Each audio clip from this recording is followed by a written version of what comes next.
Hello friends, welcome to Sunveen kitchen.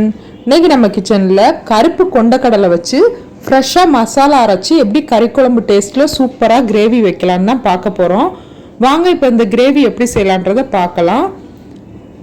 ஒரு கடாயை சூடு பண்ணி 1 டீஸ்பூன் அளவுக்கு எண்ணெய் சேர்த்துக்கோங்க. எண்ணெய் சூடானதுக்கப்புறம் 2 டீஸ்பூன் கொத்தமல்லி சேர்த்துக்கோங்க. 1/2 டீஸ்பூன் ஜீரகம், 1/4 டீஸ்பூன் கசகசா, 1/4 டீஸ்பூன் மிளகு சேர்த்துக்கோங்க.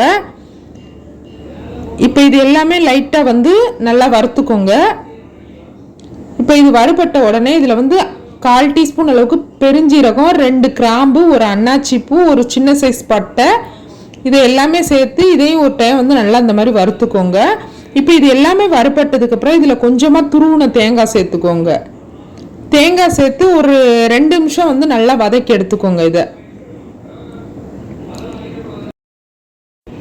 தேங்காய் வதங்கினதுக்கு அப்புறமா இதில் காரத்துக்கு 1/2 டீஸ்பூன் அளவுக்கு தனி மிளகாய் தூள் சேர்த்துக்கோங்க. 1/4 டீஸ்பூன் மஞ்சள் தூள் சேர்த்துக்கோங்க. நீங்கள் உங்களுக்கு காரம் எந்த அளவுக்கு தேவையோ அந்த அளவுக்கு மிளகாய் தூள் சேர்த்துக்கோங்க. இந்த மாதிரி ஒரு டைம் மிக்ஸ் பண்ணி விட்டுட்டு அடுப்பை ஆஃப் பண்ணிடுங்க.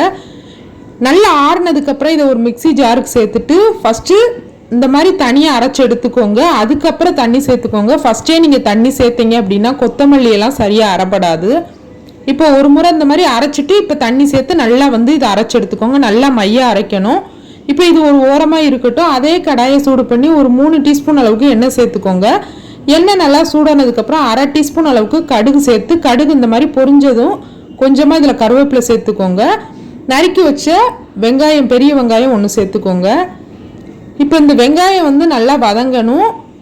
நம்ம உப்பெல்லாம் சேர்க்க வேண்டாம். இந்த கருப்பு கொண்டக்கடலை வேக வச்ச தண்ணி சேர்க்கறதுனால உப்பு லாஸ்ட்டாக பத்தலைன்னா சேர்த்துக்கலாம். அதனால் உப்பெல்லாம் சேர்க்க வேண்டாம். இப்போ வெங்காயம் இந்த அளவுக்கு வதங்கின உடனே இதில் 2 தக்காளி நல்லா அரைச்சி சேர்த்துக்கோங்க. இந்த மாதிரி நீங்கள் முழுசாக கூட சேர்க்கலாம். இந்த மாதிரி அரைச்சி சேர்க்கும் போது கிரேவி கொஞ்சம் திக்காக இருக்கும், டேஸ்ட்டுமே நல்லாயிருக்கும். அதனால் இந்த மாதிரி அரைச்சி சேர்த்துக்கோங்க. தக்காளி நல்லா வதங்கணும். நல்லா எண்ணெய் பிரிஞ்சு வதங்கினதுக்கப்புறமா நம்ம இதில் மசாலா சேர்க்கணும். பாருங்கள், தக்காளி இந்த அளவுக்கு வதங்கிருச்சு. இப்போ நம்ம அரைச்சி வச்சிருக்க பேஸ்ட்டை அப்படியே இதில் சேர்த்துருங்க. சேர்த்துட்டு உங்களுக்கு தண்ணி எந்த அளவுக்கு தேவையோ அந்த அளவுக்கு சேர்த்துக்கோங்க. கொஞ்சம் கம்மியாக சேர்த்துக்கோங்க. ஏன்னா நம்ம கொண்டக்கடலை வேக வச்ச தண்ணியும் சேர்த்து இதில் சேர்க்கணும்.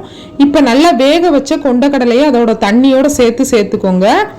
இதில் நீங்கள் கொஞ்சத்தை மட்டும் தனியாக எடுத்துகிட்டு மிக்சி ஜாரில் அரைச்சி கூட சேர்க்கலாம். அந்த கொண்டக்கடலையை நான் ஃபுல்லாக தான் சேர்த்துருக்கேன். நல்லா வெந்திருக்கு பாருங்கள். இந்த அளவுக்கு நல்லா வேகணும்.